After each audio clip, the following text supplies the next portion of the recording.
Here we go. Hey world, I'm to get the best resistance. You can stretch it.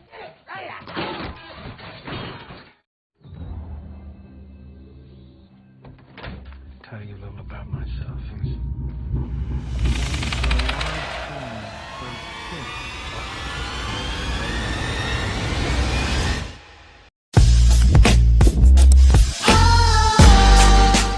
Cerita bermula tepatnya di Utah.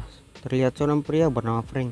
Menurut kisah, dia ahli dalam menginterogasi seorang agar dapat mengungkap suatu rahasia. Dirinya juga dijuluki sebagai pria dari Toronto. Suatu hari seorang klien menghubunginya untuk menginterogasi Sandra yang menyimpan suatu rahasia yang dibutuhkan kliennya. Dengan teknik yang dimilikinya, akhirnya Sandra tersebut mengungkapkan rahasianya. Involves all your senses. Form approaching. It was a great grandfather would ever teach me to lay you like that bear. Toronto pun bergegas pergi karena tugasnya sudah selesai. Dan inilah pria dari Toronto.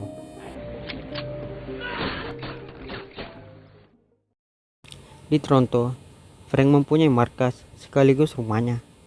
Suatu hari pengelola bernama Wendell menghubungi Frank, menawarkannya suatu pekerjaan untuknya. Ia akan mengerjakan suatu misi sampai tahap 3 dengan bayaran yang cukup tinggi. Frank tertarik dan setuju dengan penawaran tersebut. Misi pertama yaitu pertemuan di Onancoke, Virginia. Here we go. Di sisi lain, seorang pria bernama Teddy Jackson yang meniti karir sebagai instruktur olahraga online. Suatu hari, ia merekam dirinya dalam mempromosikan alat olahraga, namun dirinya telah mengacaukan hal itu. Keesokan harinya, di hari itu istri Teddy bernama Lori berulang tahun. Ia berencana merayakannya dengan menyewa suatu pondok sebagai tempat kejutan di Onancoke, Virginia. Teddy akan mempersiapkannya sepulang ia bekerja.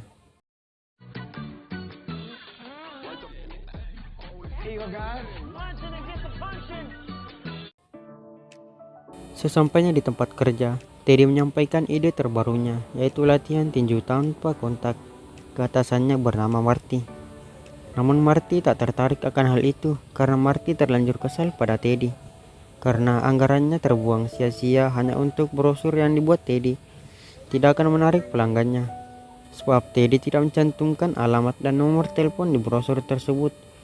Tak ada pilihan selain Teddy dipecat. Teddy pulang dengan perasaan sedih, namun ia menutupinya di hadapan istrinya. Ia juga berbohong kalau idenya berjalan lancar dengan Marty, padahal ia sudah dipecat. Sesuai dengan perjanjian Teddy merayakan ulang tahun Lori, mereka pun bergegas. Sebelum pergi ke pondok tujuan, Teddy menyewakan rumah spa untuk Lori. Kemudian Teddy berangkat, namun alamat yang akan dituju Teddy tertulis buram dan kurang jelas. Hal itu pun membawa Teddy ke alamat yang salah. Rupanya alamat tersebut tempat pertemuan pria dari Toronto dengan orang yang menunggunya kedatangannya. Rupanya alamat tersebut tempat pertemuan pria dari Toronto dengan orang yang menunggunya. Namun karena Teddy yang datang lebih dulu, dirinya dianggap sebagai pria dari Toronto. Sebab orang di sana sama sekali tidak pernah melihat pria dari Toronto. Mereka pun tak curiga sama sekali dan menyambut kedatangan Teddy. Teddy diantarkan ke ruangan Sandra untuk diinterogasi agar dapat mengungkapkan satu kode yang dibutuhkan Sandra tersebut. Teddy tak tahu apa-apa maksud dari komplotan penyandra yang mengatakan dirinya adalah pria dari Toronto. The man from Toronto. Karena keadaannya mendesak, Teddy pun berpura-pura menjadi pria dari Toronto, kemudian menginterogasi Sandra tersebut. I'm getting angry and I'm about to get real. Do it. Oh God, no. What? No. Is that what you No. want? Just say it. No way. It's 12:53. Akhirnya Sandra itu membuka mulut dan menyebutkan suatu kode yang dibutuhkan komplotan tersebut. Namun permasalahan baru saja dimulai. FBI tiba-tiba datang dan menangkap Teddy.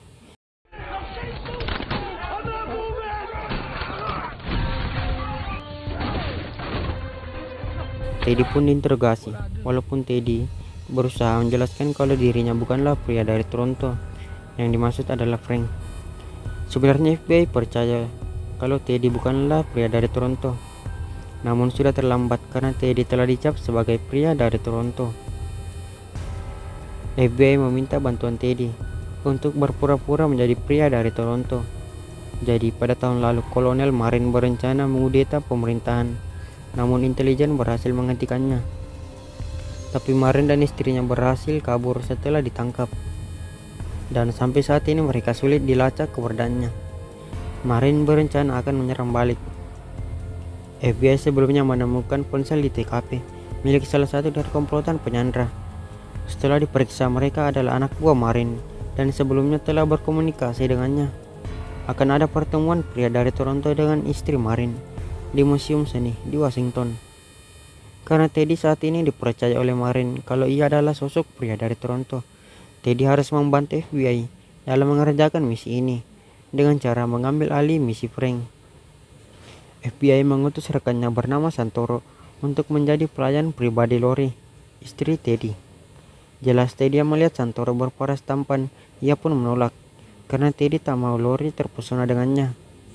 Dengan terpaksa Teddy menurutinya, tapi dengan syarat FBI dapat membayar segala utangnya. Di sisi lain terlihat pria dari Toronto tiba di TKP. Ia begitu bingung melihat tempat pertemuannya sudah hancur. Dirinya saat itu mendapatkan informasi dari pengelola Windle kalau misi pertamanya sudah ada yang ambil. Ia pun masuk ke dalam rumah dan mencoba mencari tahu. Frank menemukan suatu brosur yang terdapat akun Hotmail Teddy. Dirinya kemudian mencoba meretasnya dan melacak lokasi Teddy. Scene berpindah, Teddy pun berangkat ke Washington. Di perjalanan Teddy menghubungi Lori kalau dalam beberapa hari ia akan keluar kota bersama Marty mengurus pekerjaannya. Dan katanya ia telah mengutus Santoro untuk menemani Lori berbelanja sebelum merayakan ulang tahun pada waktu yang sudah diatur oleh FBI. Lori percaya saat itu dan mengizinkannya. No dancing. Station you have ahead of you? I'll take chiquitito ese me la tiene pelada.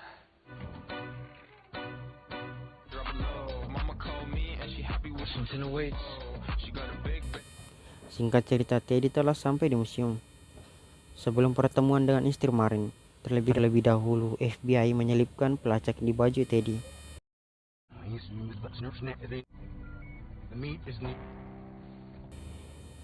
Tak berselang lama, pria dari Toronto juga tiba di sana sembari memeriksa suasana di sekelilingnya. Pertemuan pun dimulai. Setelah mendapat kode sebelumnya, Teddy akan dibawa ke tahap berikutnya, mencari dan menginterogasi seorang di Puerto Rico.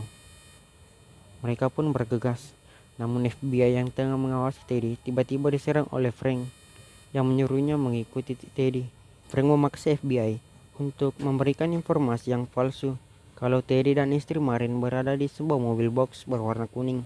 Pria dari Toronto pun beralih kemudi dan pergi menyusul Teddy. FBI yang mengejar truk kuning tersebut akhirnya sadar kalau mereka telah ditipu.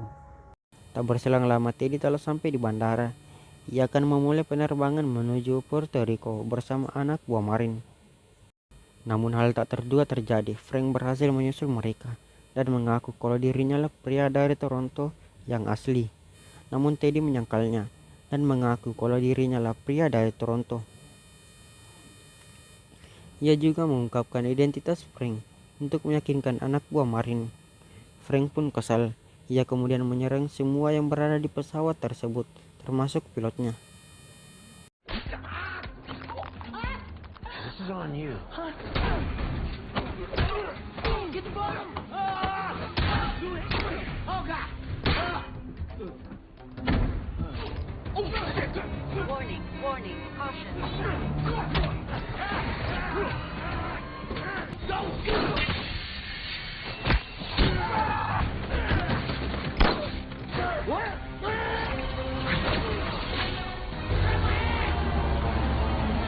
Beruntungnya di saat pesawat hilang kendali, dengan sigap Frank mengendalikannya dan kemudian mengaktifkan autopilot. 150. Autopilot. Frank saat itu meminta agar Teddy bisa menjelaskan yang terjadi. Jadi tujuan pesawat ini menuju Puerto Rico menjalankan misi tahap kedua untuk menginterogasi seorang pria bernama Green. Saat itu pria dari Toronto membuang pelacak FBI dan ponsel Teddy agar FBI tidak mudah melacak keberadaan Teddy. Singkat cerita, mereka telah sampai di Puerto Rico dan kemudian Frank menghancurkan pesawat tersebut sebelum pergi ke tempat tujuan. Di saat itu Wendell menghubungi Frank menanyakan keberadaannya. Frank menceritakan kalau Teddy yang telah mengambil misinya sedang bersama dirinya. Wendell meminta agar Frank tidak membiarkannya hidup. Untuk sementara waktu Frank tak mau melakukannya karena Teddy harus tetap berpura-pura menjadi pria dari Toronto untuk mengerjakan misi sampai tahap akhir. Karena saat ini Marin percaya kalau Teddy adalah sosok pria dari Toronto.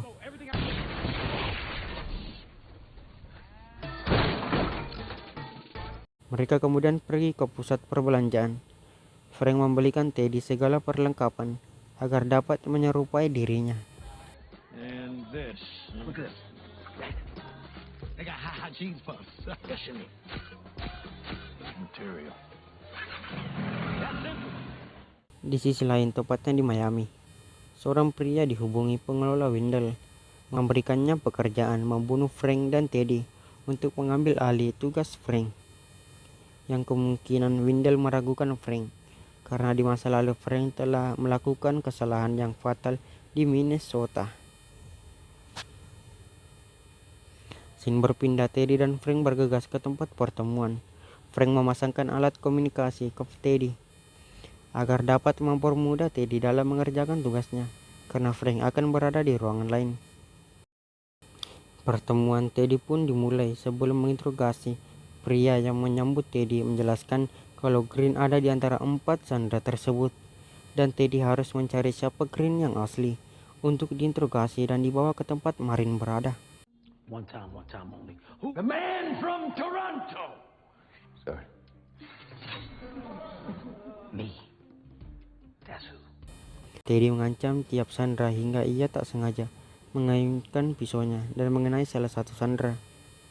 Karena tak tahan melihat darah, membuat dirinya mual dan muntah, dan mengenai sandera yang berada di sampingnya.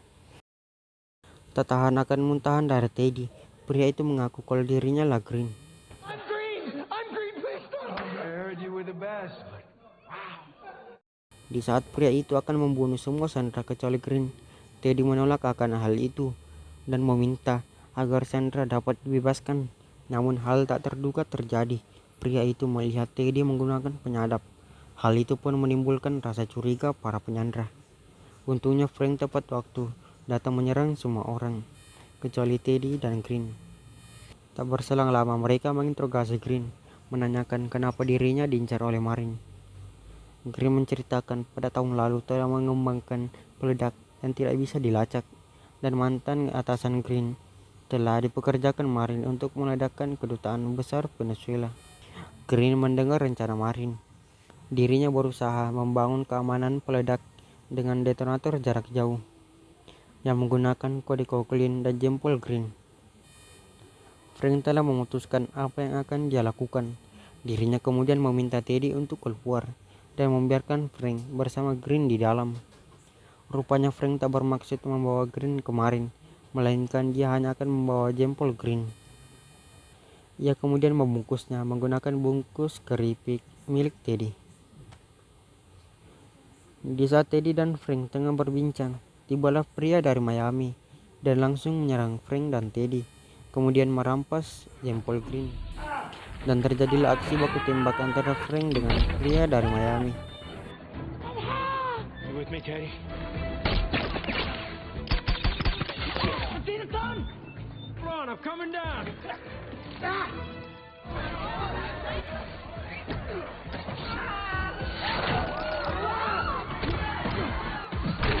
Berakhir dengan Frank berhasil merebut kembali jempol Green. Singkat cerita, mereka akan bergegas ke Washington mengantar jempol Green ke Marin.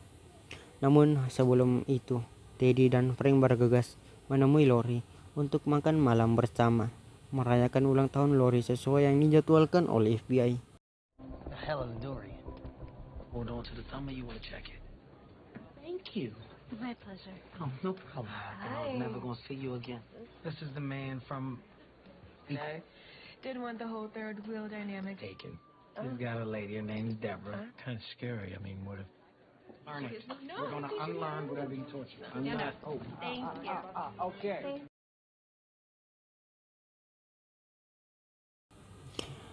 Di saat tengah berdansa, Teddy melihat pria dari Miami dari luar. Dengan sigap dirinya bergegas kabur bersama Frank. Namun mereka berhasil ditemukan dan terjadilah pertarungan antara Frank dengan pria dari Miami.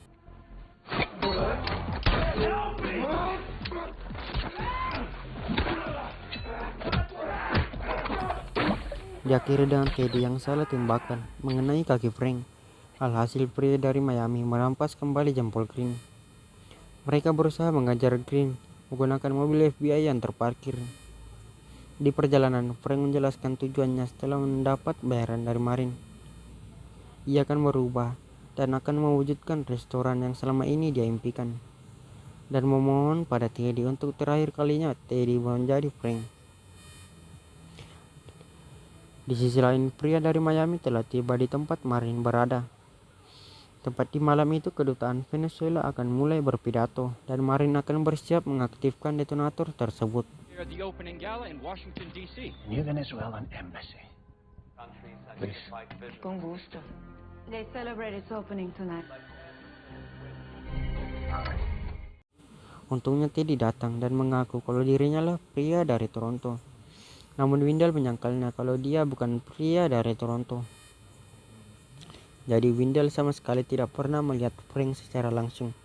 Namun mereka hanya berkomunikasi lewat panggilan suara. Hal itu pun menjadi kesempatan bagi Frank dan Teddy untuk memojokkan Wendell dan meyakinkan Marin kalau Teddy lah pria dari Toronto. You don't play with me. This is all pig sex. Tiba-tiba FBI datang mengepung ruangan tersebut. Namun Wendell berhasil kabur dengan pria dari Miami. Lalu Frank mencoba membawa kabur uang Marin. Beberapa saat kemudian FBI mengantar Teddy pulang ke rumah karena di restoran sebelumnya sudah tutup dan Lori juga tidak ada. Di perjalanan FBI telah menyelidiki jempol Green. Rupanya jempol tersebut bukanlah jempol Green, namun orang lain. FBI menyimpulkan kalau Frank telah mengambil jempol yang berbeda. Dan akhir dari misi ini pun berhasil. Kolonel Marin dan istrinya juga sudah ditangkap. Namun bagi Teddy, kebahagiaannya telah hilang. Ia merasa telah meninggalkan Lori tepat di hari ulang tahunnya. Hal itu pun membuat Teddy merasa sangat bersalah. Hari berganti, akhirnya Lori mengangkat telepon dari Teddy. Rupanya Lori sudah tahu yang sebenarnya, karena ia sebelumnya telah menghubungi Marty.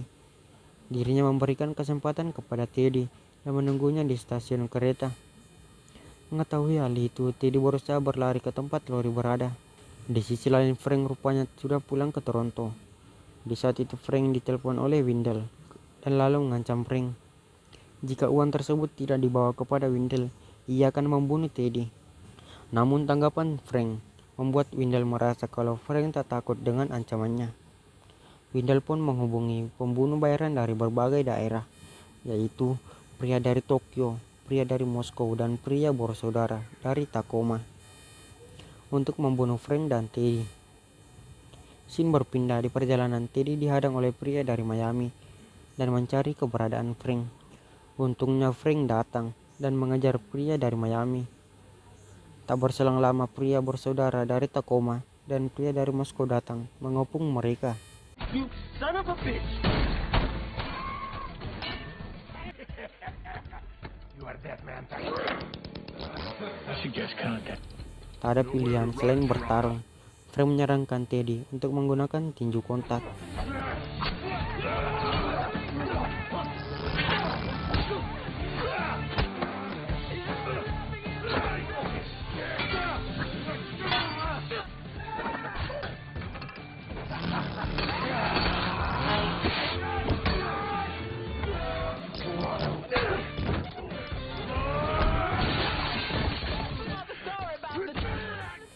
Berakhir dengan Frank dan Teddy yang dipojokkan.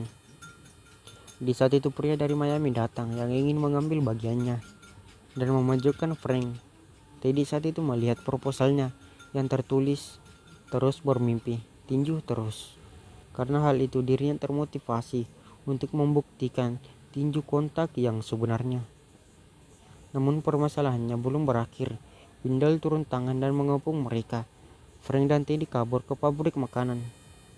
Namun pelarian mereka terhenti karena tidak ada jalan lain, dan Wendell sudah bersiap menyerang mereka. Di saat itu Teddy tak sengaja menarik sebuah tuas dan membuat Wendell terperosok dalam mesin penggorengan. Tak berselang lama akibat gas yang bocor mengakibatkan pabrik tersebut meledak seketika. Teddy dan Frank terpental sampai ke tengah jalan. Teddy saat itu menceritakan yang dirinya alami saat bersama dengan Frank. Kalau Frank telah menginspirasi dirinya. Hal itu membuat Teddy ingin menjadi pria yang lebih baik. Namun di saat Teddy menoleh ke arah Frank, rupanya sosok Frank menghilang yang entah kemana. Di saat yang bersamaan pria dari Tokyo datang mencari Frank. Tiba-tiba Frank datang dan rupanya Frank membawa Deborah untuk Teddy pakai menjemput Lori. Namun dalam perjalanan polisi datang mengejar Teddy. Yang kemungkinan kedatangan polisi disebabkan keributan yang diperbuat Teddy dan Frank. Sesampainya di stasiun, tak sadar Teddy yang memarkirkan Deborah di jalur kereta api. Deborah pun hancur seketika ditabrak kereta. Tiba-tiba 1 tahun kemudian, cerita diakhiri dengan Frank yang berhasil mewujudkan restorannya, dan Teddy telah kembali bekerja di Sasana Fitness Marty. Ia juga telah mengembangkan kelas pelatihan tinju non-kontak. Tamat.